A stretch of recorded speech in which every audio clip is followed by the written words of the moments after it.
It is now 2:00, and that is the time we have scheduled for the Board of Directors of the Redevelopment Agency of Murray City. It is Tuesday, December 6th, 2022. So welcome, everyone. Glad you could make it. We'll start with our agenda with number 1. Oh, first, I ought to say who's here. We have all present council members here. We also have Brooke and the mayor and GL. So, welcome everyone. We'll start with approval of minutes for September 6th, 2022 and September 20th, 2022. Are there any questions, changes? We're all okay with them? Good. All right, I would appreciate a motion, and I'm fine to take them together. I make a motion to approve of the minutes, September 6, 2022, and September 20th, 2022. And I'll second. Great. All in favor? Aye. Aye. Aye. Any opposed? No? Okay. All right, passes unanimously. Now we go to the portion of our meeting, which is for citizen comments. Public comments can be made in person during the meeting or may be submitted by sending an email, including your name and address, to rda@murray.utah.gov. All comments are limited to 3 minutes or less, and email comments will be read into the meeting record, and Jennifer will keep track of that. Do we have any comments? Jared?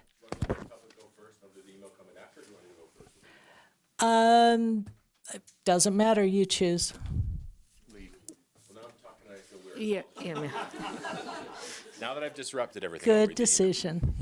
There we go. This is from Jamie M. Peterson, an email. As a former Arlington Eagle, I was very sad to hear that Murray City is planning to sell the former Arlington Elementary School. The school/city hall is perfectly positioned to be a senior citizen center or possibly a home to the Murray Arts Center. I don't think the Murray City Council is considering the impact on the nearby school or the increase in noise and traffic that will impact the neighborhood when high-rises are built in place of these historic buildings. The high-rise being built on the former Carnegie Library site has had a terrible impact on my neighborhood, which unfortunately lies in the enormous shadow of this oversized building. Please consider how this is going to affect the current Murray City residents when making your decisions. Thank you, Jamie M. Peterson. Great, thanks, Jared. Okay, that'll be part of the record. Now I'll open it for citizen comments. Anyone who wants to say? Hello. Welcome. Hi, my name's Rachel Moreau. I just have a quick question. You didn't mention whether we could have 5 minutes if we're representing a group. Is that still the case? I think that's I fine. think it's fine. Okay. Well, in that case, I am, 5 minutes. you guys know, I know. I'm here representing the Historic Murray First Foundation. I'm vice president, and we are staging a campaign, as you may already be aware, to save and repurpose the Arlington School, which is this current City Hall building, for a couple of reasons. First and foremost is that this was a Works Project Administration build from the 1930s, and that was an important historical era of time that we have lost other landmarks in Murray City from that period that were not necessary to lose, one of them being the beautiful rock wall that was in front of the Bonneview School, which has been torn down, and a high-rise, high-density is being put on that piece of land. Murray cannot afford to lose any more historic landmarks, and I think that the question of what the citizens generally want from their city is that they want a livable, attractive, historically preserved or possible city to live in, and not a landscape of a lot of high rises and high density with a lot of faceless, homogeneous developments. And you'll see comment after comment about that on public forums and in more official form, as we've seen with the survey. And what we're hoping for is that you will do the will of the people. And I understand the position that you're in, being pulled at by the citizens that vote for you, as well as the pressure from other groups that are higher, like state and county, and sometimes in other cases even federal regulations where you have to put in and mass a certain number in the city. But we are hoping that you'll remember that you represent us, and that what we need is, and what we value is not necessarily dollar-based. And we know that that's the main consideration that's driving the decisions that get made for development. What people are valuing is quality of life, health of their surroundings, and then their environment. And they're seeing that eroded. And without exception, nobody likes what's happening on Vine Street with the Vine Apartments and what is across the street with the Home 2 Suites. I think there's not been a good word said about them. If there was, I've missed it. But it's going to create an absolute tunnel on that part of Vine Street where it's not going to be human scale. Nothing about it will be human scale. It's going to impact quality of life. And it's not a good idea to continue down this road, especially with the voice of the citizens having voiced what they have.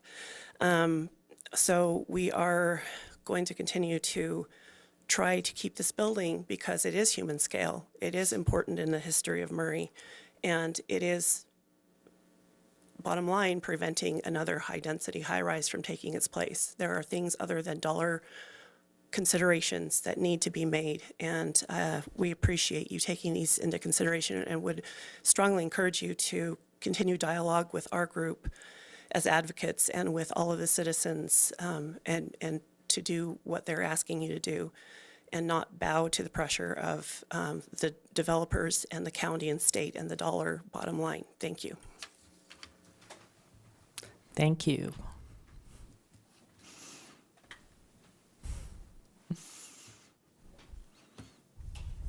Anyone else?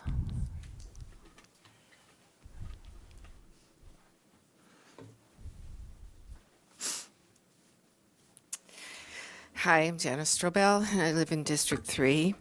One of the things I'd like to say is that it seems like it'd be really nice if citizen comments could be made after the presentations that, we really don't know what will be there, and it just feels like it would have more impact for you and for the work that you're looking at doing.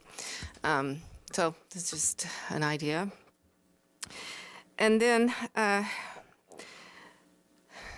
so here in our downtown, we're already knowing that we have changes that are happening with the Vine Apartments and the new City Hall. And those are happening. They're not changing. So we've got that happening. Now, we also had the opportunity to maybe have a change on Block 1 with the Edelin development. And prior to that happening, there was an open house that caused time to kind of take a step back and think, okay, this doesn't look exactly like what the citizens expressed, that didn't really fit with what they saw the identity of their downtown.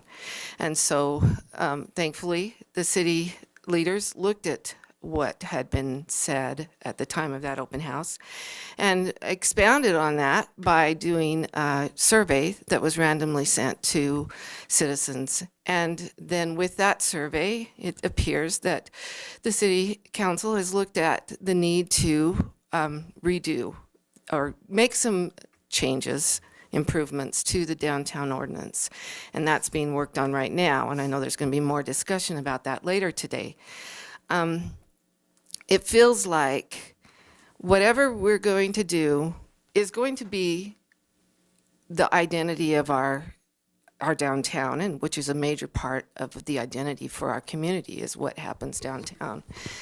And so until things get more settled with what that vision is for our downtown with the revised downtown ordinance, it feels like making changes with with properties like this one prior to that downtown ordinance being being revised, that's kind of jumping the gun, and not how best can we harmonize with the revised ordinance is to have those the changes after that revised ordinance is put into place, and we have a better grasp of the vision for downtown. So that's my idea for looking at what will happen here, and thank you for your time. Thank you, Janice.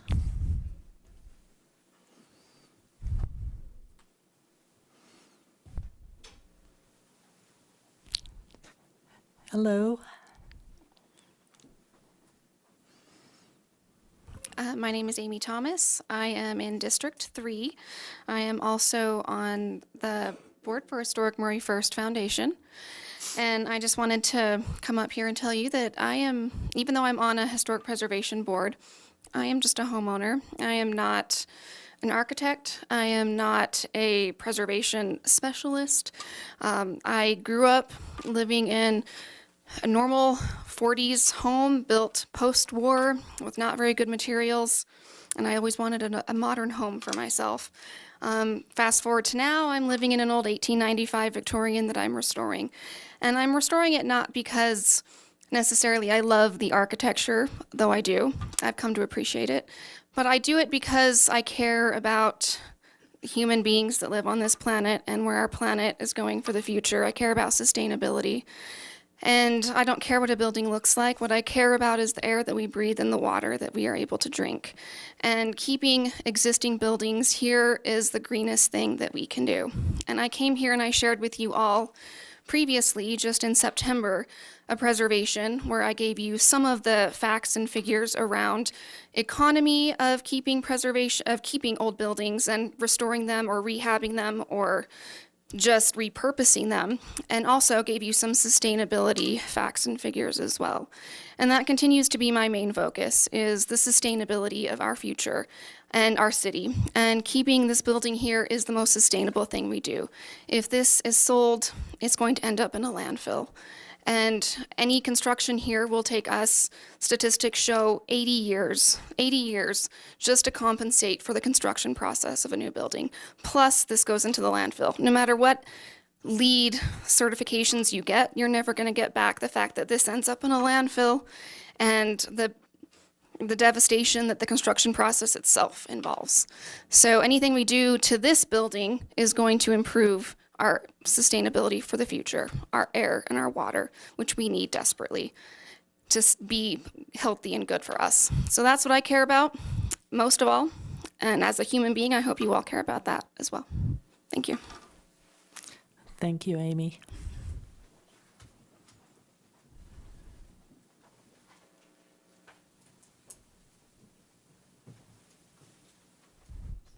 Anyone else?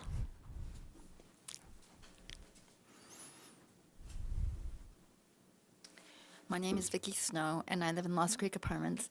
I want to second Amy's comments. I think that if we're going to look on the big, broad spectrum, we need to do and count and consider our future, and we should be prioritizing things that are more important than modernizing our buildings. And I actually, from my own background, I actually worked in a school in Provo that used to be the old Mazer Elementary School, and of course they added on to it, and then I only worked there for 2 years, and then later on when I went back to visit, I noticed that they took the building, they kept the basic structure, and then so they took off the gym, and of course they had 2 portable classrooms as well, that one for the kindergarten, and then they had the one for the 4th grade, so that was taken away, but now the building is being used for I guess the city took over, and now I don't know if it's low-income housing that use it now, but I thought that was strange when I went back to visit. I was like, I had all my memories there from working there and supporting the school and educational system. So I don't know. I think that we need to keep what works and not just modernize it to modernize it, because there are other priorities I think that are more important. Thank you. Thank you, Vicki.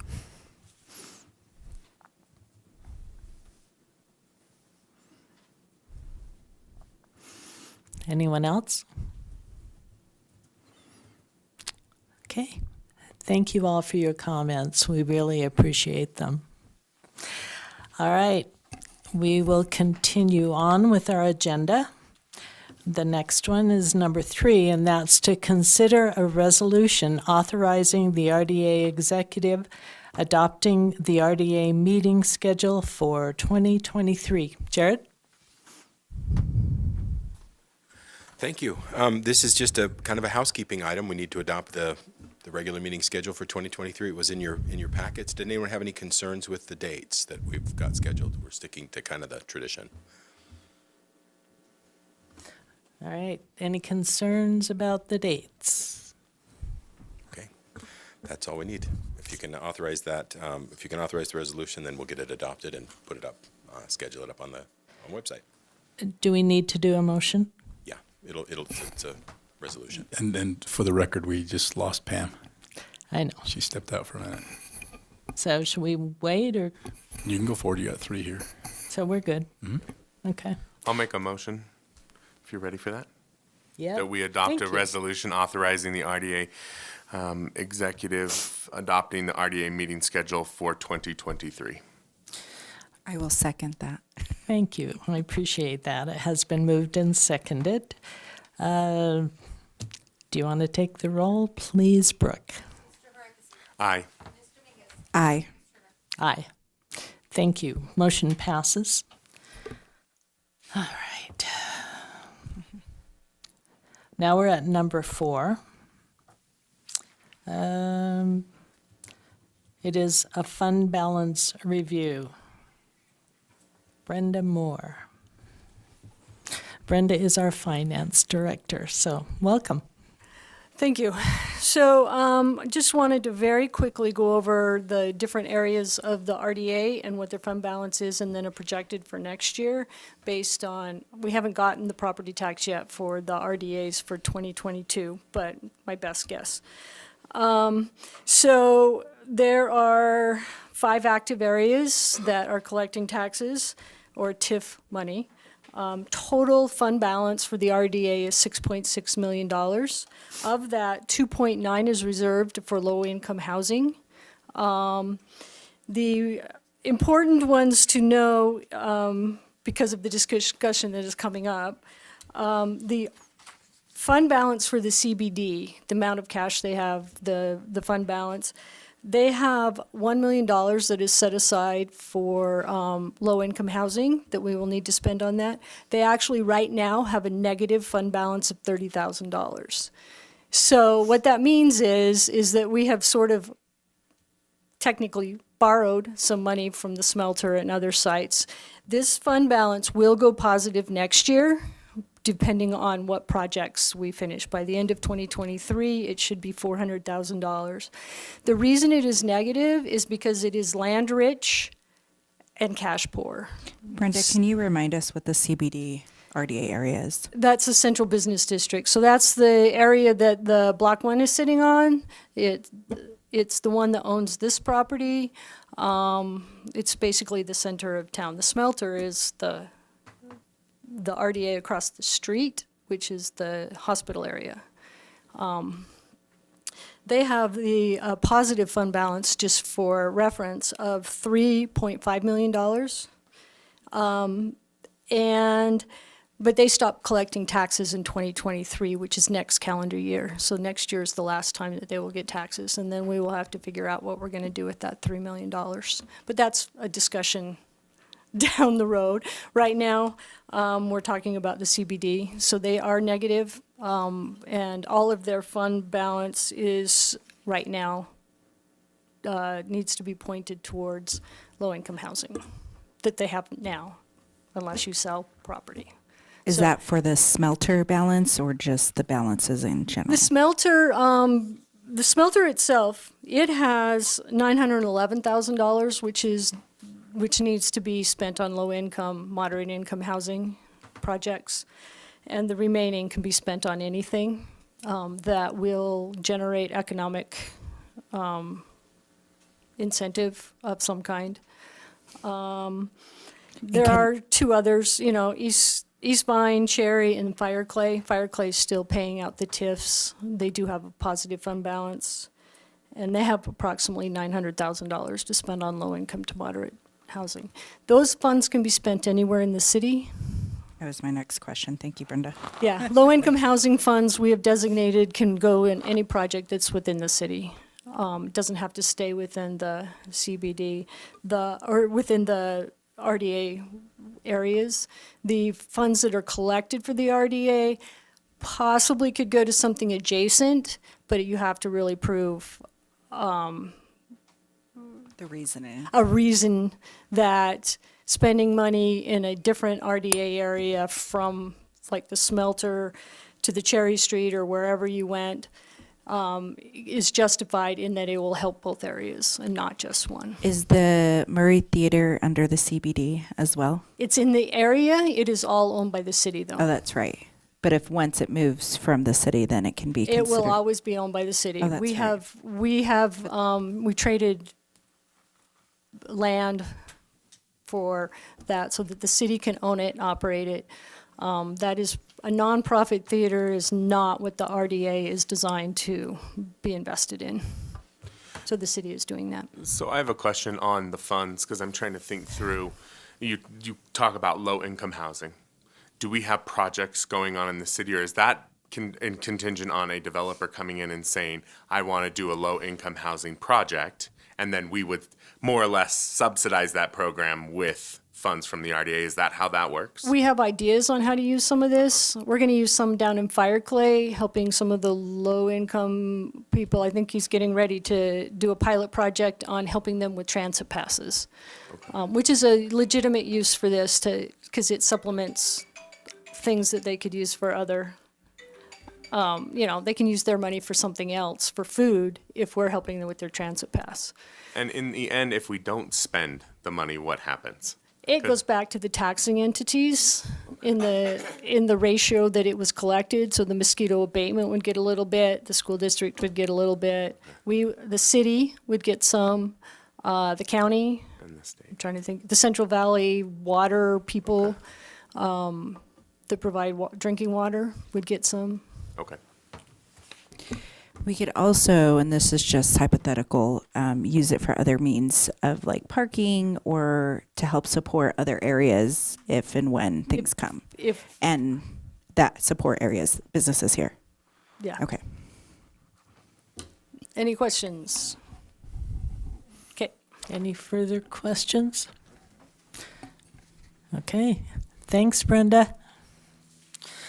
All right, now we're at number 5, which is the discussion related to the sale of real property. The property is at 5025 South State Street.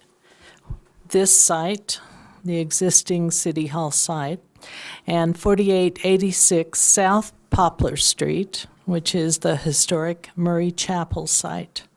And we have to present Orden Yost, and I guess Jared will also be there. All right. Orden?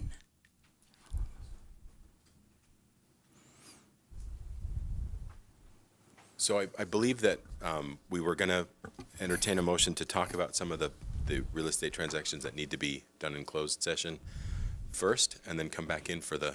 So just give an overview of what we're going to be talking about today, and then we can... Okay, perfect. So, and I should probably let Orden do that, but I'm really quick to jump up because I love microphones, apparently. So I apologize, but we're as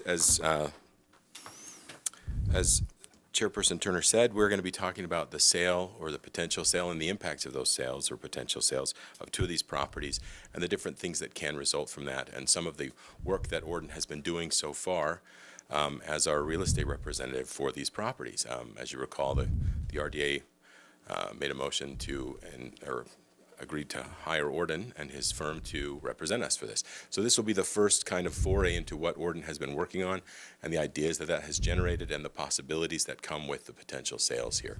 So we're going to be talking about that at length. We want to have a lot of that discussion in here in the public, but a couple of items have to be done or should be done in closed session because they relate to values and things that can skew markets. So we need to be careful with that. So we are kind of recommending that we do that. Is that a brief enough overview? That's perfect. I'm almost never that brief, so take it where you can get it. That's, Good job, To Jared. go into closed session, we need a motion. And so I have taken liberty to write out a motion.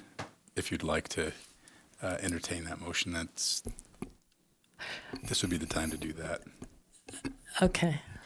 I make a motion that we go into closed session pursuant to Utah Code Section 204 and 205, a Title 52, Chapter 2 of the Open and Public Meeting Act to hold a strategy session to discuss the disposition of the real property owned by the RDA location at 5025 South State Street, existing City Hall site, and 4886 South Poplar Street, the historic Murray Chapel site, because public discussion of the transaction would disclose the estimate values of the property and would prevent the board from completing the transaction on the best possible terms. Such a strategy session is allowed pursuant to Section 52-4-2051D of the Utah Code. All right. Do we have a second?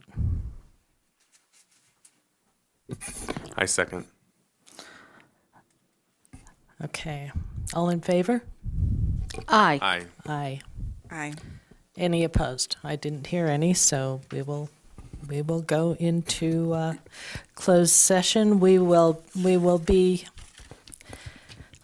let's see, the closed session will be held in the City Council conference room next door to the City Council chambers, just in there. And we'll be back. So you also need to announce the reason for the closed session, which was part of the motion. Okay. And you need to also announce the vote. All right. The RDA Board is entering a closed session to discuss the disposition of real property located at 5025 South State, which is this existing City Hall, and 4886 South Poplar Street, which is the historic Murray Chapel site. Is there anything else I need to? You announce who voted for. It was unanimous. Oh, I have to. Oh, okay. The vote was unanimous. I thought I already had done that. But Unanimous to go into closed session. all right. Now we'll go into closed session. Thank you.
We've just completed a closed-door meeting in the city council chambers.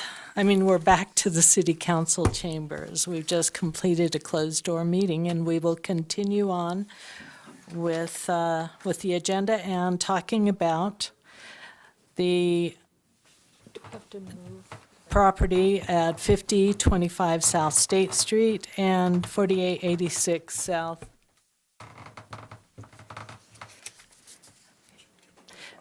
Yeah, okay. So actually, a decision was not made. Now is when we have discussion. Correct. But just to make it clear for the record, there was a discussion, but there is no vote, No. no decision. No decision. in the closed We're session. going to, we'll return on January 1st. No, January, what is the next one? 4th or 5th? When's our next RDA meeting? January 17th. So that's been a discussion as to what the next step will be in terms of a formal motion. Okay. But let's have the discussion now as to what ordinance come for. Should And at I- the end of that, we can, Should we read the bottom of this? No? No. Okay, I wasn't sure. Yeah, so that's, I know that's why it's getting Okay, confused. never mind. All right, so we will continue with the discussion, and I will give it to Orden and to Jared. Thank you very much, appreciate it. We're not going to really talk about anything that's overexciting today. We're going to talk about how surveys are done. We're going to talk Orden, about- would you speak Excuse me. into the microphone? Thank We're you. going to talk about how appraisals are done and what the outcome appraisals are and how that affects us and the RDA in making their choices of what those will affect the overall city in the long run. So, first of all, this is the site that we're talking about. I think it's been clarified quite clearly. We go down to Myrtle, Jones Court, and out to State Street. This property is 5.98 acres. It's 243,846 square feet. And the appraisal gives us a value per square foot. The way appraisals are done is they take a look at what you can do with the property, and the property is determined by the zoning. The current zoning on this property is a zoning MCCD zone, and it falls in line with the concept that was developed in 2017, and the Murray City General Plan suggests that we develop pedestrian-oriented with a strong emphasis on urban design and streetscape. So this is where we always come to some challenges. What does it really mean to be urban design, and what is streetscape? So those are things that will be determined as the RDA moves forward in making a decision on this property. Currently, the property allows commercial, residential, and up to 80 units per acre of residential use, whether that be apartments, condominium, combination of townhomes, or whatever that may be. That's what the current zoning allows. And so this cost method has been developed based on that. How do we evaluate these properties? We look at cost approach. That's replacement cost. If we were going to save this building, then the value of this property be considerably less than what's currently bid. Sales comparison, which is based on this property only the land, and there are similar sales throughout the valley that this has been compared to. Income capitalization, this property is not creating any income. Therefore, they did not use that concept. The highest and best use for the property is a reasonably profitable, highest value, and maximizes the productivity of the property. The highest and best value also provide the city the strongest tax base and is important for their longevity in the project. Before a property can be valued, an opinion of highest value must be chosen. And what that means is, what are the developers developing today? What in the marketplace is attractive, or are there certain things about this particular location that makes it attractive for certain types of uses? So first of all, we look at what's physically possible, legally permissible, financially feasible for the developer. They have to figure out a project that, with the risk that they're taking and the cost to do, a project on this property could be over $100 million. They have to determine what they're willing to expose themselves in that development process. So physically possible, legally permissible, and financiable, and maximally productive. Those are the issues that try to determine what the choices here should be. This property, I think all of us know that it comes up from State Street, up on kind of the top of this hill, and then goes down on the backside. It's physically possible to do virtually any project on it.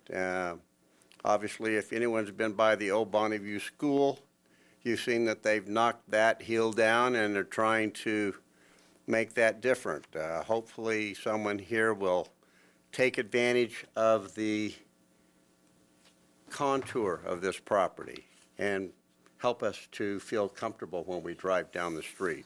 Orden? Yes, ma'am. Would you present to the board? I'm sorry. Yes, Thank ma'am. you. Thanks. Physically possible. So I think we have good exposure. We have utilities. We have a suitable site, and we have a variety of uses that could go on this site legally. This zone provides commercial, retail, hotel, multifamily.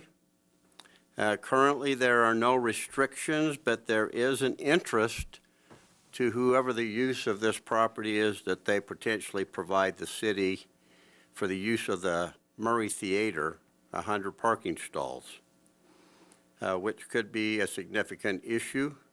There may be other ways that we can figure out how to solve that requirement. Given the prevailing land use patterns in the area, only multifamily use is given further consideration in determining highest and best use for this site.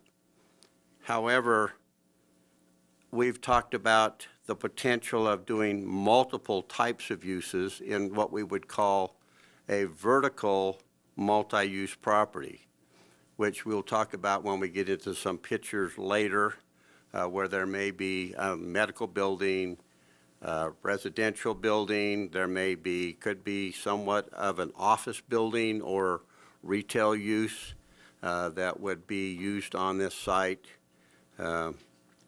that would meet the requirement and help get us a good return on our sale.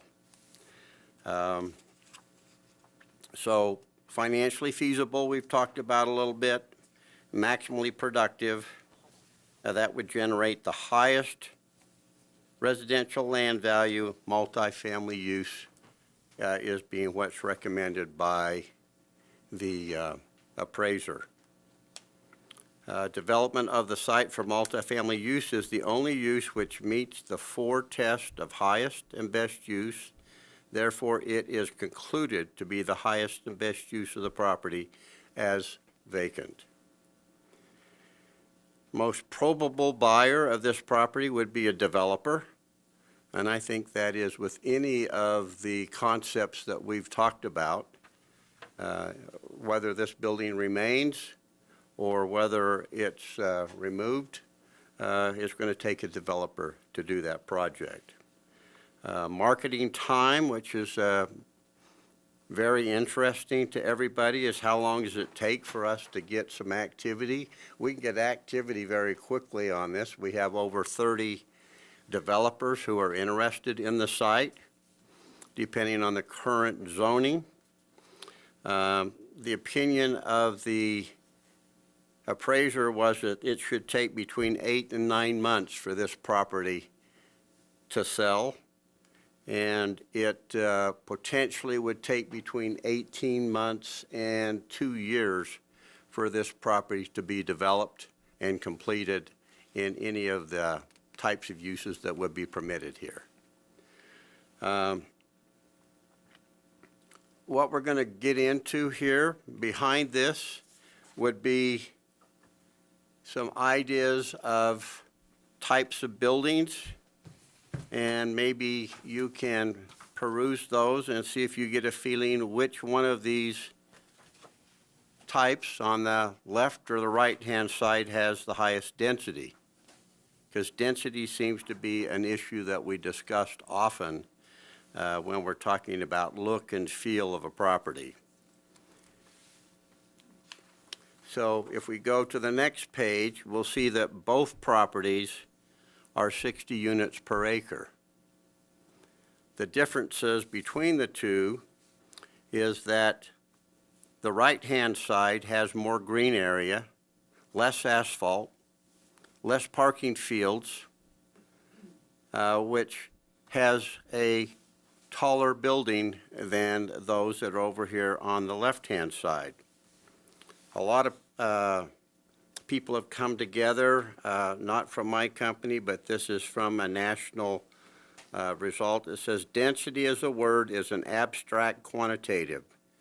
Measure that is ineffective and describing the appearance, form, or function of a city, neighborhood, or district. It is believed that density or the lack thereof should not be focus of discussion. So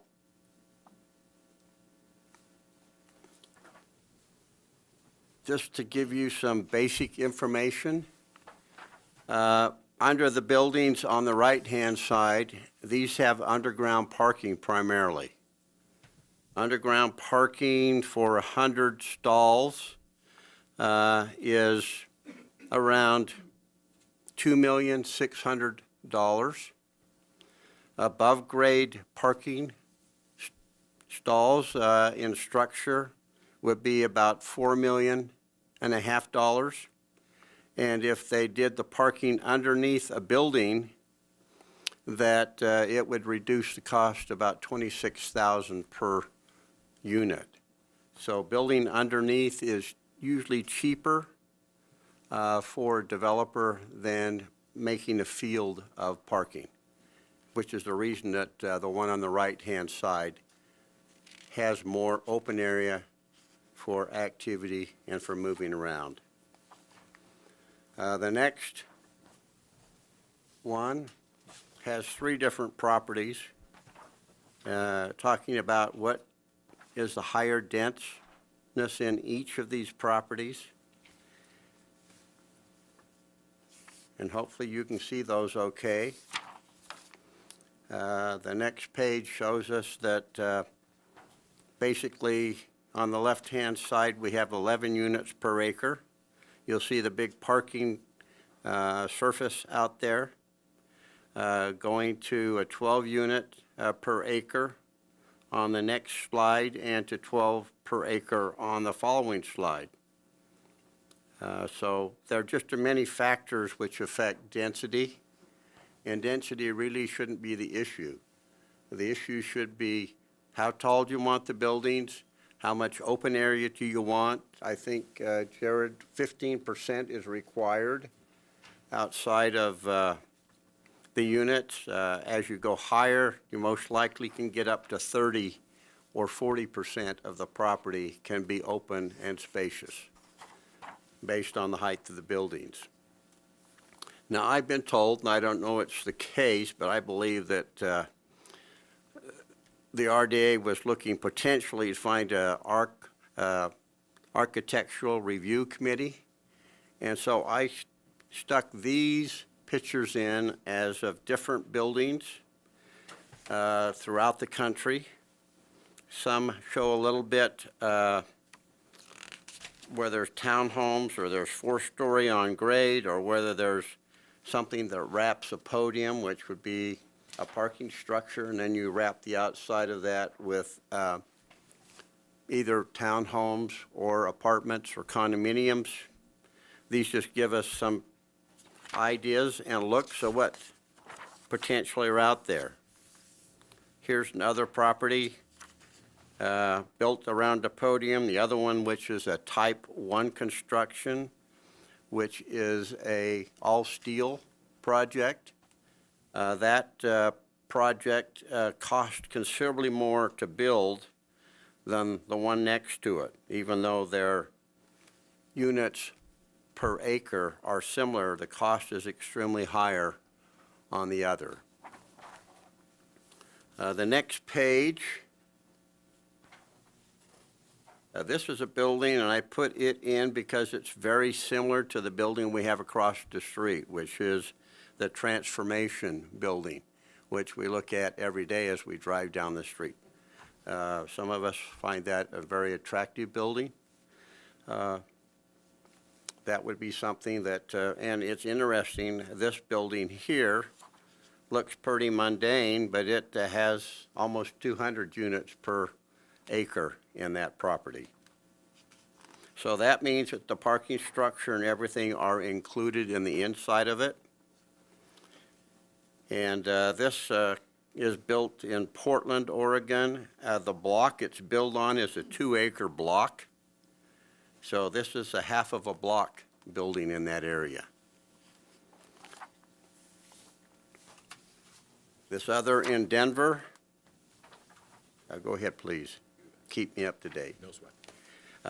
Is a little bigger building. This building could be built in this location.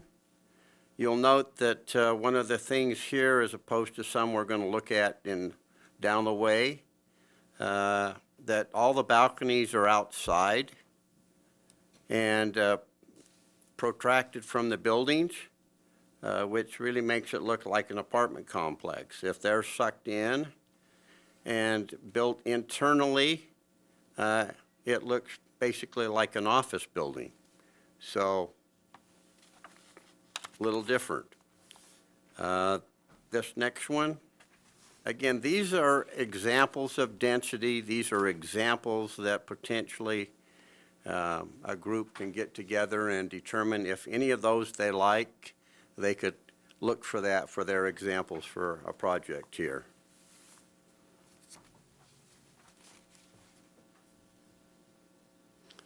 Here's another 8-story project.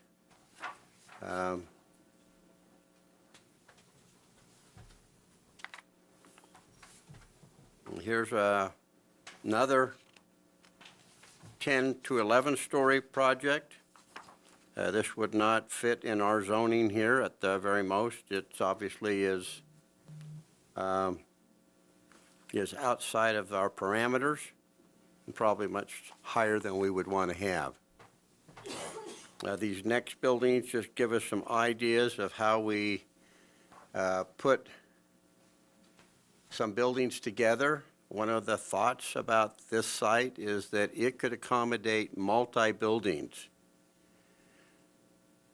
There's potential of doing a couple 100,000 square feet of building here, whether they be medical, whether they be some residential with mixed use within them. We have the potential on 6 acres to build kind of a little city here in a way, depending on the developer. Here's a 4-story building. This is the building across the street on the very top that we see often. The building below is a 6-story building.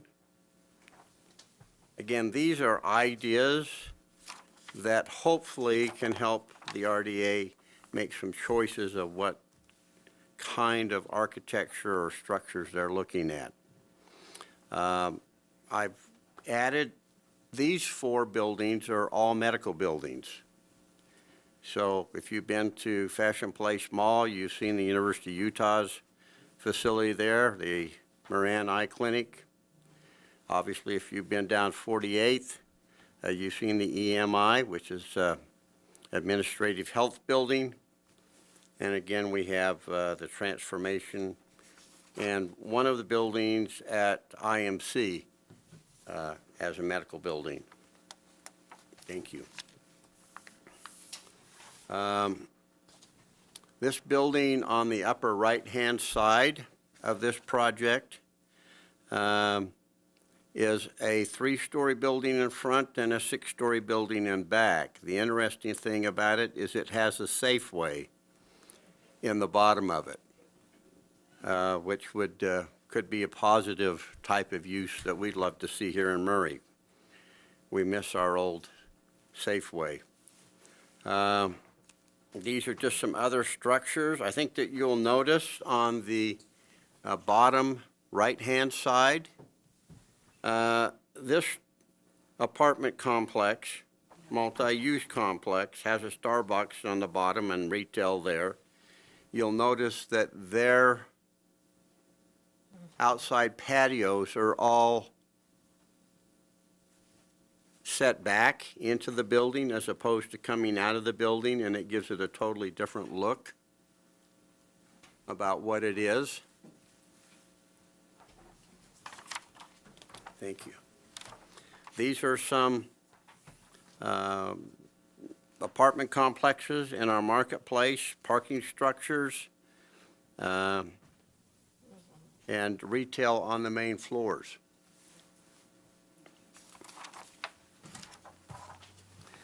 This project is a project taking place on about 15 acres in downtown Salt Lake.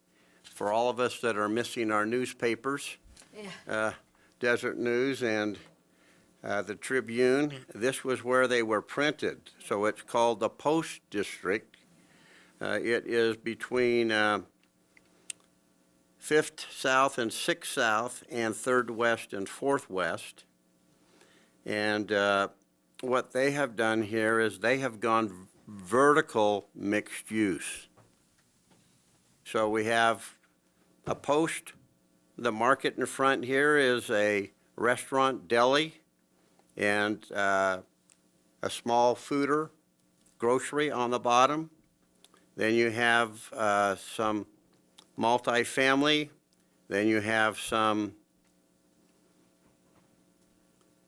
office.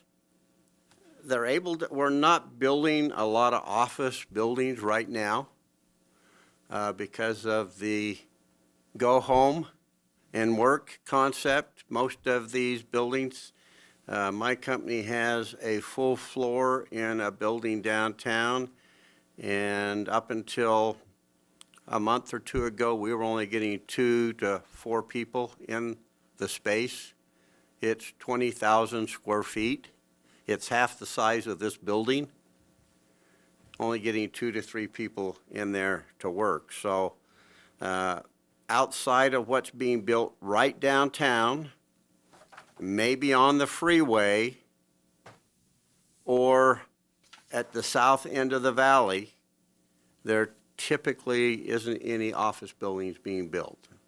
At this point, they're only looking for number 1 locations, which would be at the corner of 53rd and I-15. They've done some nice things there, but there still is a considerable lot of vacancy. So these 4 pages give you some ideas of some of the kinds of buildings that could be built on this site, depending on the developer chosen. Without giving, obviously, the discussion we had in there and discussing the value, can you discuss what happens depending on what we go with and how the value adjusts like you did? Not necessarily dollars, but just what occurs. The value is if we don't do some multifamily housing here, that the value is half or less than half of what the appraisal is. And the benefit of the resources to Murray City, RDA, if you are able to figure out a way to do some multifamily on this site and some additional vertical mixed-use type of buildings, the potential gives you the ability to go and do improvements to our downtown so that it becomes more attractive and will bring in additional businesses. Our guidelines are to find something that's walkable. We have to have people to be walkable. We have to have businesses that people are willing to walk by and stop and visit. That requires some upgraded development as to what we have. And so let's go to this one. This is over where the new city hall is going. The top of that page is 48th South. The city hall sits just off of our new street, coming through there, Hanauer. To the right side of that is a street called Poplar Street that's been there forever. The intent is at some point for that street to be closed down. I've made some recommendations here that if in fact the sales price of this property would generate the income, that there be a potential parking structure be put next to Block 1 that would also accommodate City Hall when there are meetings larger than this one. And then to down that street, which the city currently owns, that we put a promenade there, which would be a walking area that would get us from there down to Vine Street.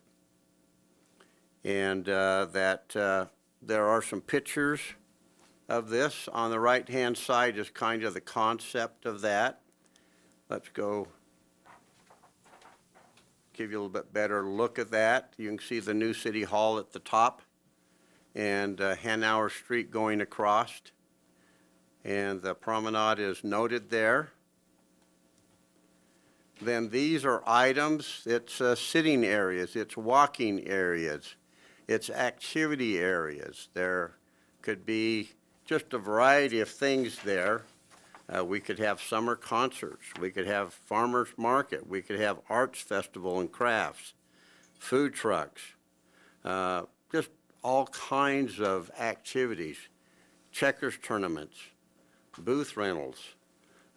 This would create some of the interest that we have. And in front of this, to State Street, we have an older area that we'd like to see and you would like to see upgraded.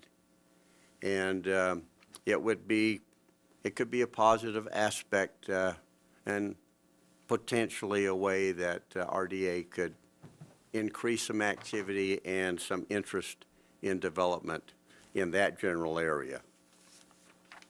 The other thing that is in this particular location is the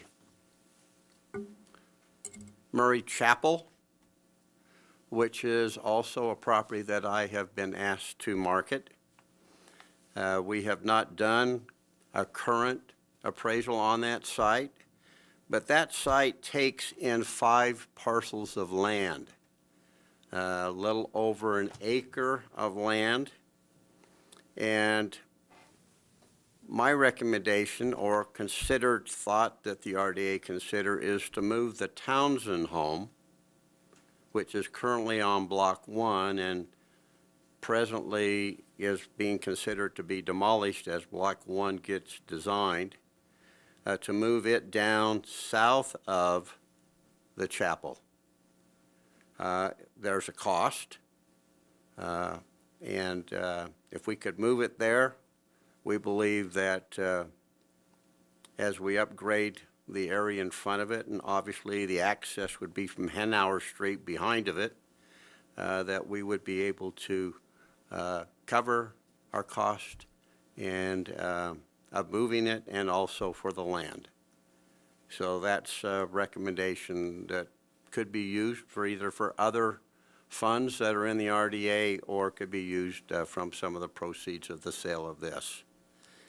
There are some other aspects that we talked about that I'm not going to get into here, but that the city could spend monies to improve access, could improve parking within the city in properties that they currently own, if they had the resources to do that. Diane, any questions? I'm sure there are a lot of questions. You know, what you've presented to us is very interesting and kind of from a developer's perspective, and that's your job. What we have to consider is not only that, but our citizens and their quality of life.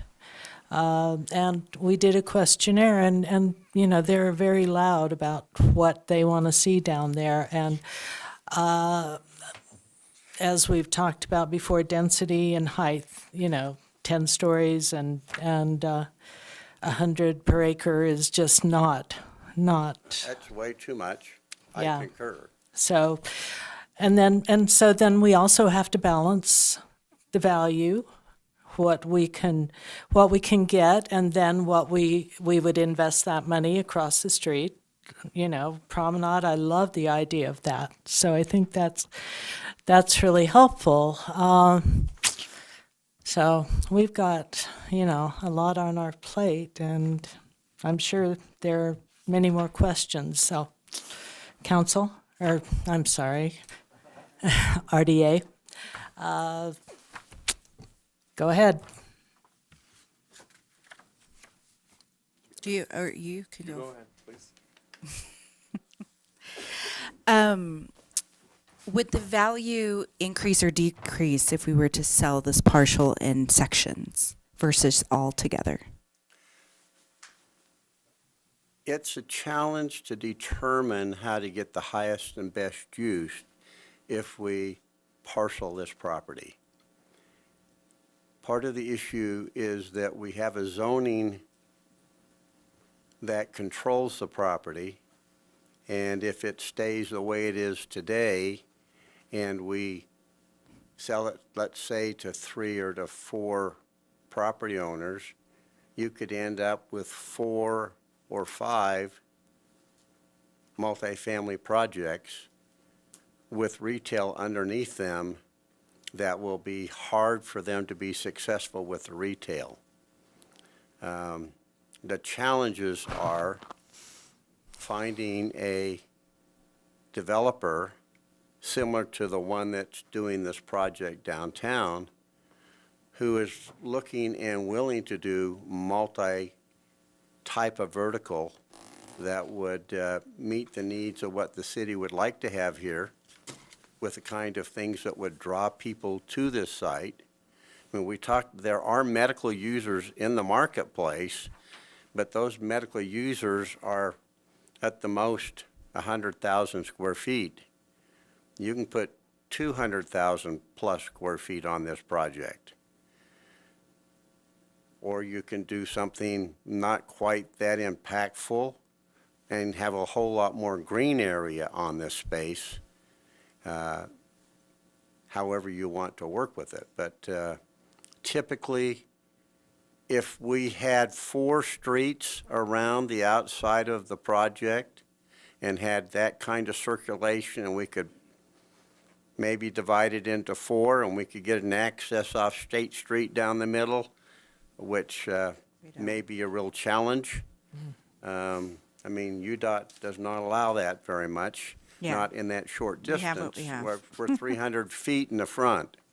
So to bifurcate it that way becomes very difficult. So we have Arlington, Jones Court, and we have a little bit of Myrtle Avenue. So it could be done. I don't think it gives you any advantages over selecting a developer who's willing to do a multi-vertical use project. Okay. But not a bad idea.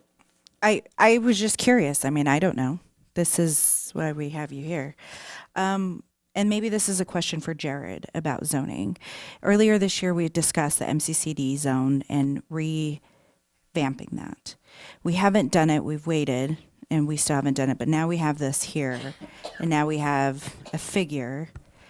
But it doesn't, for me, and what, you know, in representing the survey, it doesn't represent what the survey says. So if we were to change it for what the survey were asked for, I mean, would we get things in exchange? I mean, the city we should still invest in some sort of center. I believe that's a great concept, but that's something that the city has to invest regardless if we do go that route. It's not going to be a developer that develops that. So with that, one, where are we with those changes from the MCCD?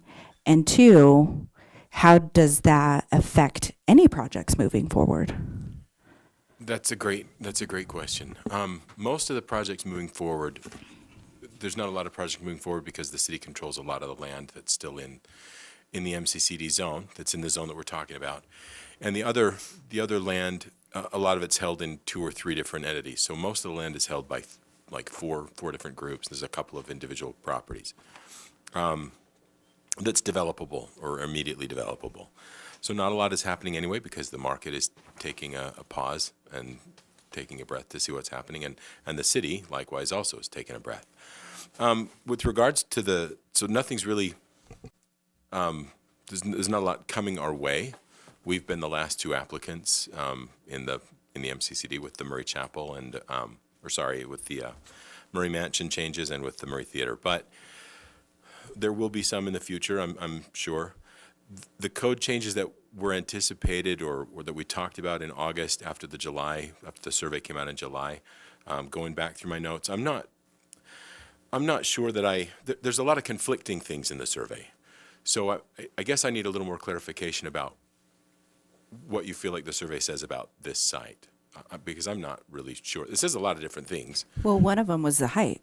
One of them was the amount of acreage. I mean, and where that was being placed in zones. And we haven't seen any type of code changes for that. And I'm not saying, you know, maybe we do consider what it's standing, but that was the biggest consideration within, at least for what I understood for MCCD. Sure. And some of those specific questions were for block 1, and this is not part of block 1.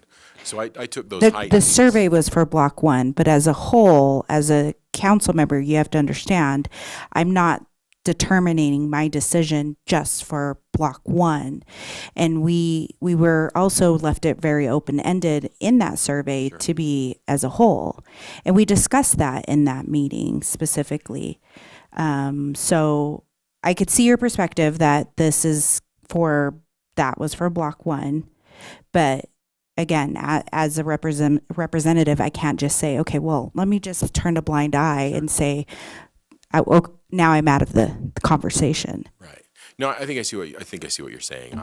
I'm just, my notes from that meeting from the August workshop told me to look at block 1 for height changes, which is what I've been doing, and to leave the height outside of block 1 alone. But I'm open to, we can still have that discussion. It's not hard these are not complicated code changes to add something like that. And to Warden's point earlier, it is really about height and form, not density, because you can have 60 units per acre or 125 units per acre and not recognize any difference between the buildings. So it's really the height and form. So if you want to talk about that for this site too, I'm totally open for that. And we're just we're going through that process. Yeah. And I think for now go ahead. So do you want to make your note real quick that she's leaving? Oh, yes. Pam, we'll see you. Thanks. So Pam's left the building. And I know that we're coming up on time for this meeting, but is there a way that we can extend it 15 minutes? And cut into the COW? Let's do it. So the couple of things that are coming to my mind is, I know the big discussion around is this keeping this building and maintaining this building. And as you've mentioned, maintaining this building potentially cuts the value in half. But aside from that, as we think about getting, because a developer would need to come in and get this building ready and up to code, what sort of issues does this building currently have? And what does that look like? I know you're not a developer and you may not have the hard numbers, but you do know some of the issues. So just curious what they are. Orton probably knows them better from me from the appraisal, but from my experience with, if it goes through what's called a change of use from a building permit standpoint, then it goes through seismic upgrades and building code upgrades to meet current standards for whatever the use coming in is. Building codes issue occupancies for different buildings, and the occupancy would be changing, so it'll go through change of use.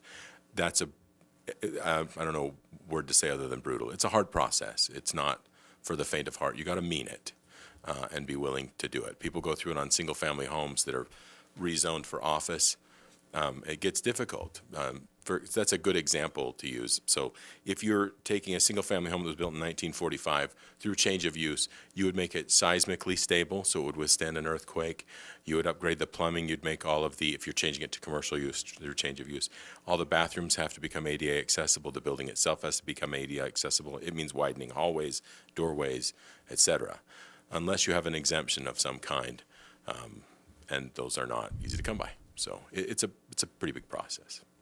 Other issues that the building has in terms of its mechanical, it's not seismic code. It's not seismic code. I think we have sewer problems, boiler problems. Okay. Big time sewer problems. So how did it do right? in the last earthquake then? Last one, I don't think we had too much problem. Did we have? Okay. Just curious. And then I guess, and this might be more for GL, but like what's next? What comes after this? I guess that's what I'm trying to understand.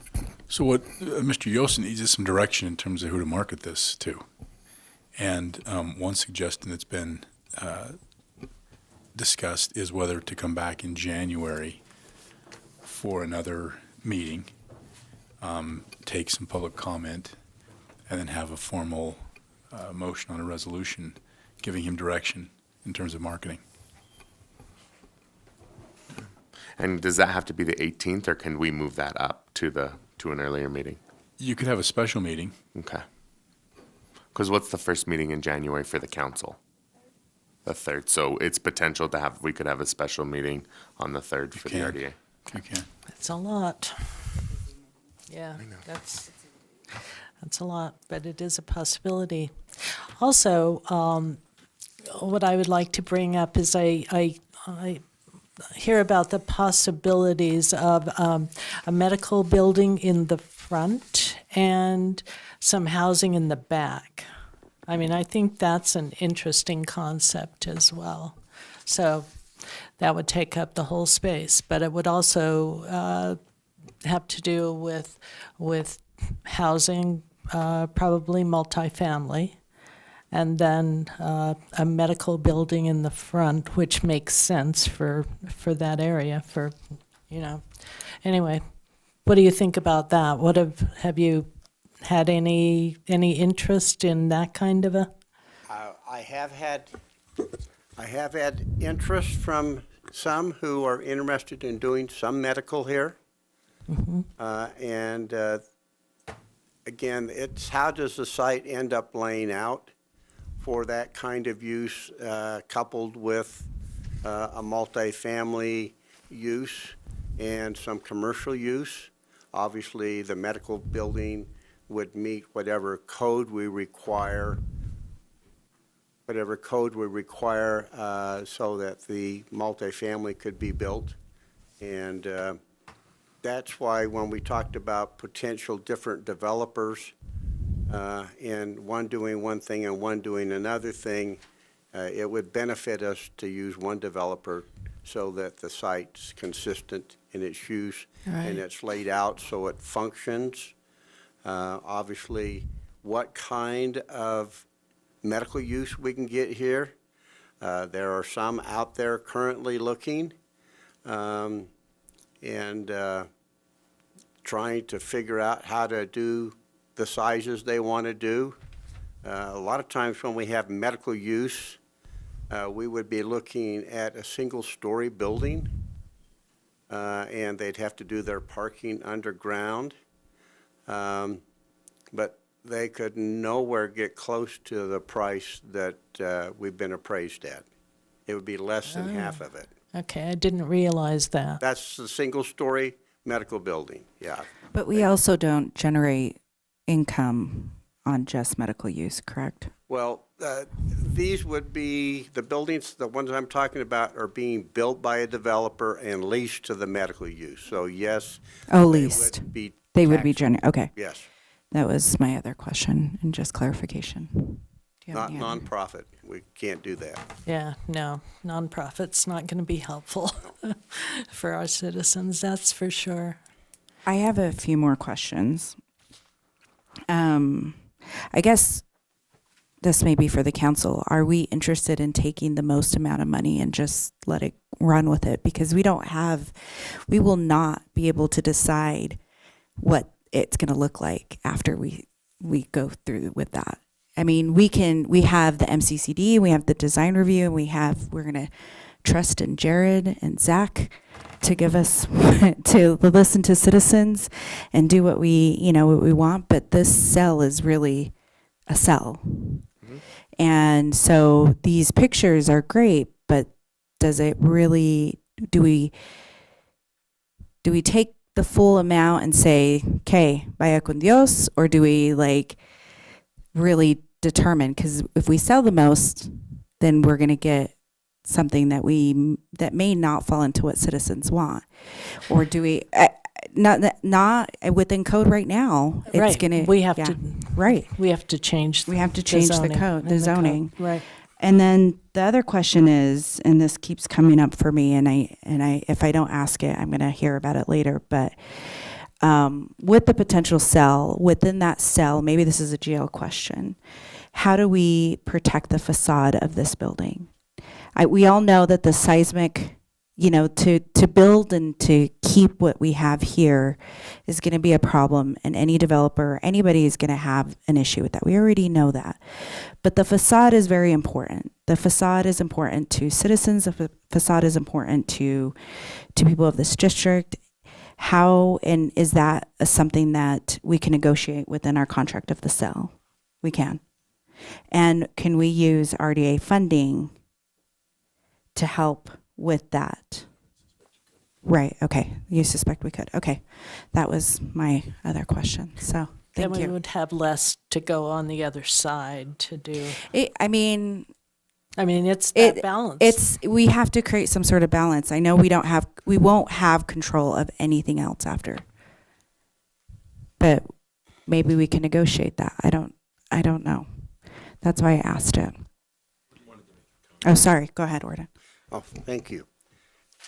So to take the full length of this building and to make that facade the full length work in another development, I think that you can ask for that, but I would believe developers would come back and say, we would take the entry area or the first 3 sets of windows and something and use that for the front of a project. But take the whole front of it would be a difficult thing because of the length of it. The process of getting cars and service vehicles around that length may be a challenge.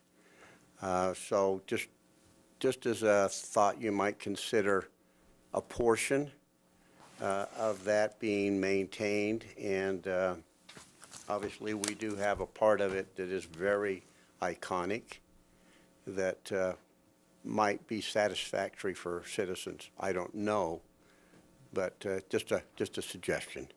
Thank you. I appreciate that. And that's something we can negotiate at the time determining who to sell it to, or how does that work? That would be a condition of the sale. We can put restrictions on the sale.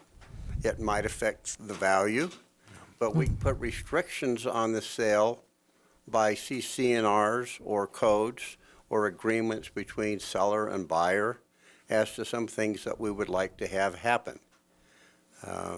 So, Okay. Would that be the same if we wanted them, let's take the example of we keep some of the front, but also we want them to use the brick somehow, the remaining brick, right? Rather than sending to the landfill, that's something else you can negotiate? I don't know what status this brick is and how it particularly would work. And if this brick was made across the street, there may be some issues with it. Okay. But I don't have a clue. I'm just saying that there could be issues with the brick. Okay, we should probably continue on. We have another meeting that we are already late for. So how about if we return January 17th? Is that our next RDA meeting? Okay, and have that be a public hearing? It would be. And It would be. for, Have a public, oh, you mean the section, yeah. yeah, yeah, and, okay. And at that time, make a more formal motion, resolution. GL, are you? Does that I work think that's what we're legally? looking for, yes. Yes. Okay, all right, In the meantime, I just ask that the citizens reach out to us. Yes. Email, phone, so that we can happy to set up meetings. You can reach out to Jennifer as well to get meetings with us, but we want to hear the comment and feedback and Yes. discuss our thoughts as well. yes, this is so important, and it really sets us up for many, many years, so, anyway, thank you. Thank you. Thank you so much, Thank you, Warden. board. You all, thank you. Thank you all Thank you, for being Jared. here. We are adjourned.